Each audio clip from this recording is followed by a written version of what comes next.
Moi, Pikasa Aika, Maolnut, Los Angelesa, Griffith Parkin, Savoy Katson, Coco, Kaupunki, Seon Paras Nakuma,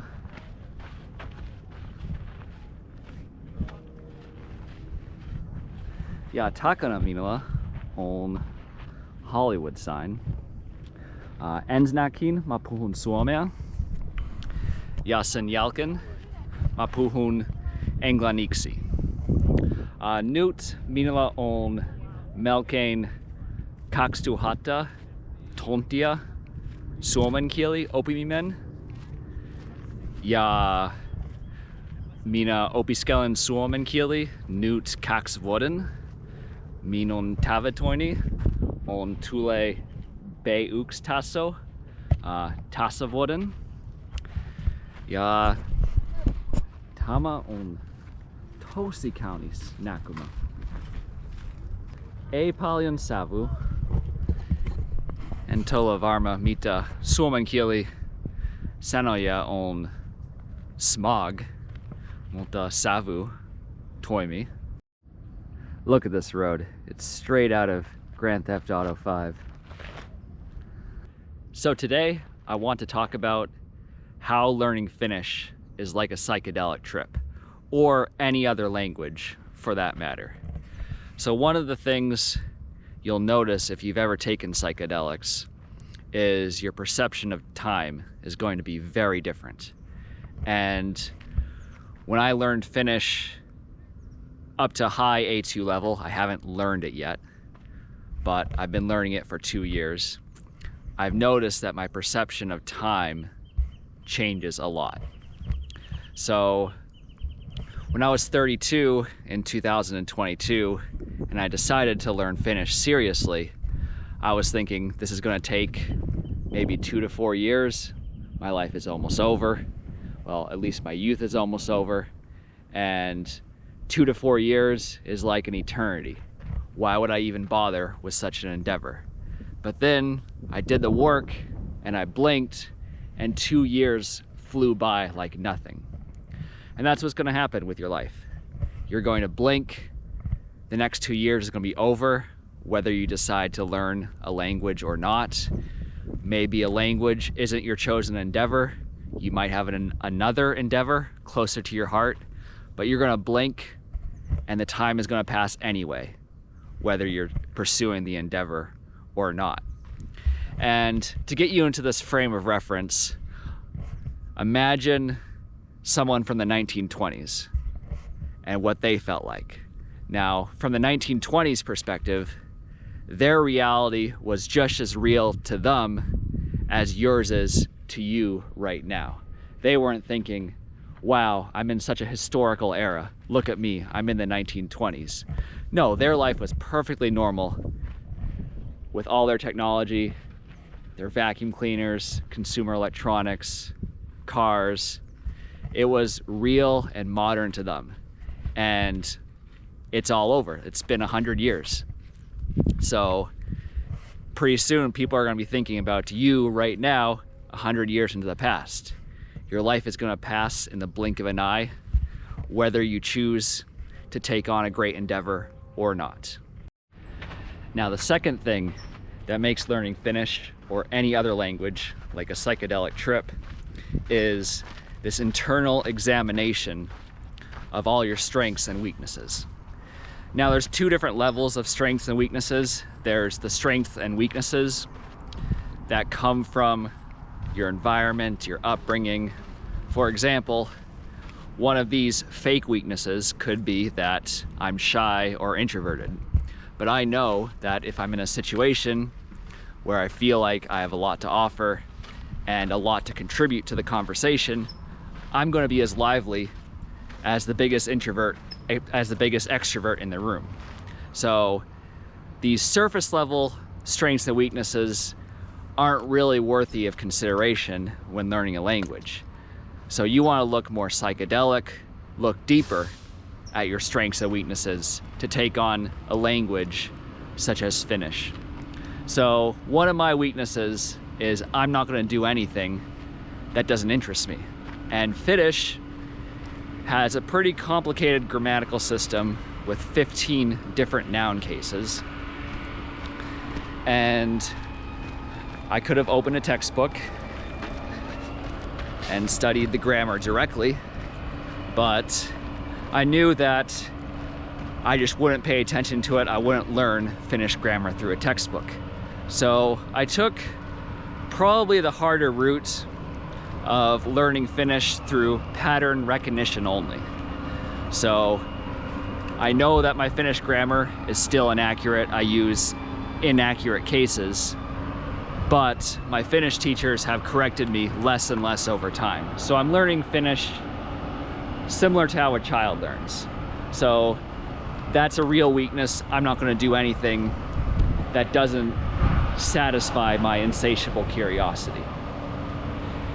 Insatiable curiosity is a double-edged sword. I can also see that as a strength for me to study 2,000 hours of Finnish in 2 years. Now, the third thing that makes learning Finnish like a psychedelic trip is this understanding of intrinsic and extrinsic motivation. So motivation is mostly fake. It doesn't exist. It won't stand the test of time. And when I say that, I mean motivation based on extrinsic rewards. For example, I could have easily learned Finnish for the immigration outcome, for jobs in Finland, maybe to teach Finnish one day for any sort of career opportunities, or even opportunities related to content creation. And if that was the case, I would have quit a long time ago. You don't put 2,000 hours into something if there isn't some deeper, intrinsically satisfying purpose behind it. And the purpose for me learning Finnish, or language learning in general, is I want to inspire others to pursue their unique endeavors. Your endeavor may not be language learning. It's probably in the back of your mind right now. You're debating right now, as I'm talking to you, whether or not you want to pursue that endeavor. And if you see me pursuing such an quote-unquote irrational endeavor, such as learning a relatively small language like Finnish with no expectation of external rewards, then you might decide, well, I can do this without any expectation of rewards, and I can see this through all the way to the end. And of course, I do want to be rewarded by knowing that I'm helping increase human self-worth. That is a very intrinsically satisfying reward. But I learned Finnish 100% outside of Finland, and I'm not stopping anytime soon. So this journey is not contingent upon me moving to Finland whatsoever. I mean, look around me. I'm in Los Angeles, still learning Finnish after all this time. Now, the fourth thing that makes learning Finnish like a psychedelic trip is learning to trust your intuition.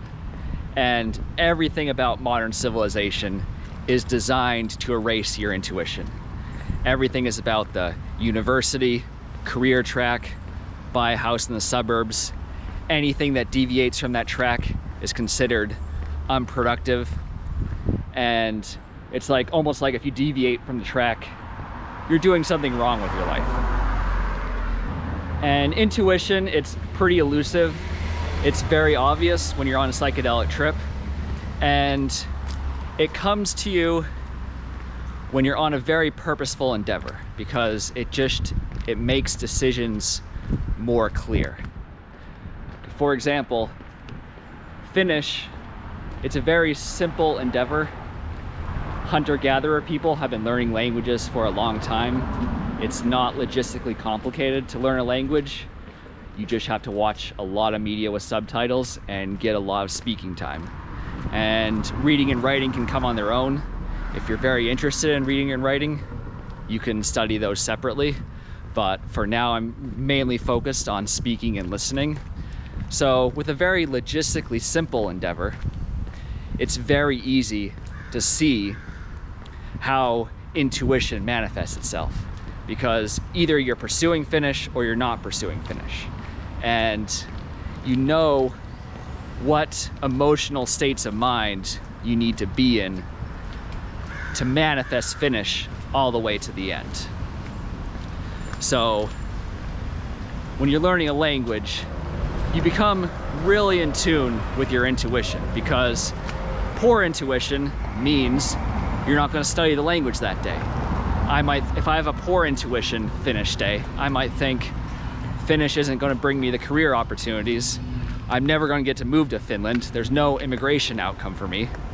So lack of intuition leads me astray to some other life endeavor that may not work out.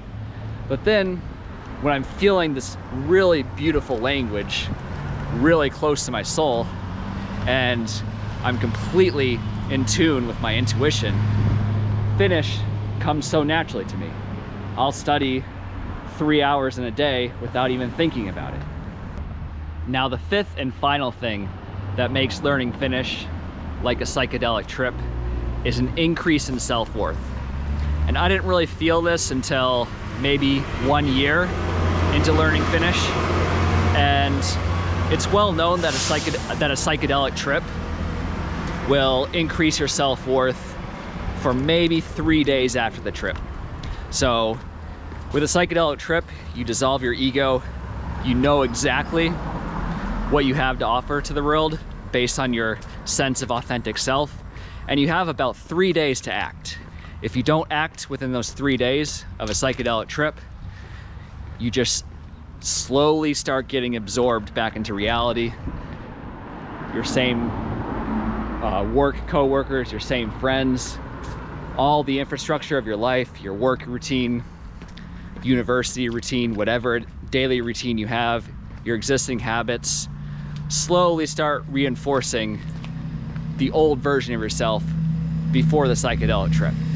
So if you don't act in those 3 days to make changes, that's called the integration phase, then psychedelics aren't going to increase your self-worth, which is why you see a lot of people taking psychedelics and not changing their life at all, because they don't act in that tiny window of time after the trip.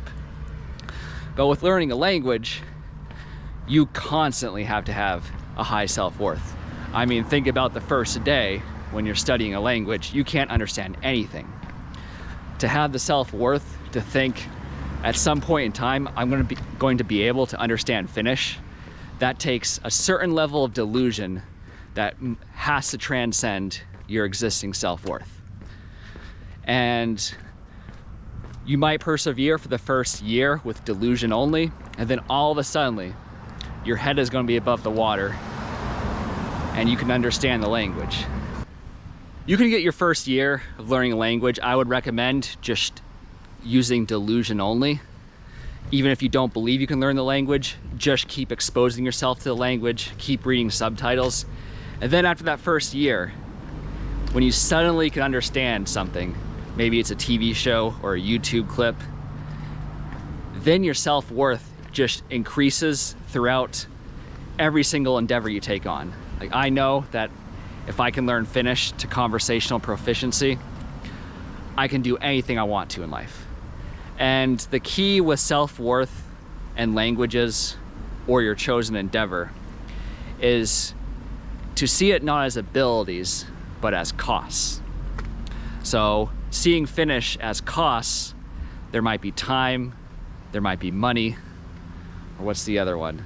Or effort. So time, money, and effort, those are the costs. And if I'm willing to pay those costs, then I'm willing to learn Finnish.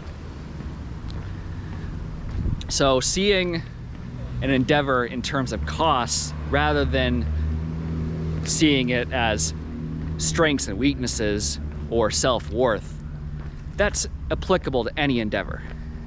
And you may take a look at the cost of learning a language. For example, 2,000 hours to learn Finnish up to conversational proficiency. You might think, well, that's not worth it. And if you decide that learning a language isn't worth it based on costs, that's a healthy decision because you can enjoy your life.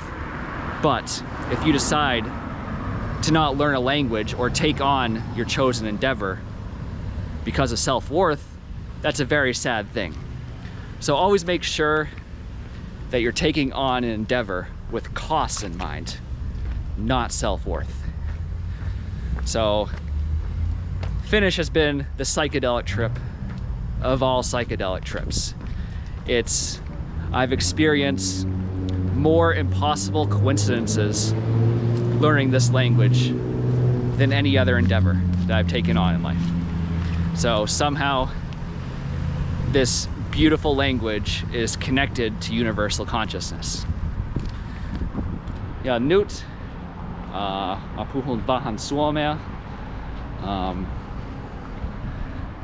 Joo, katsokaan. Ja kiitos katson minua.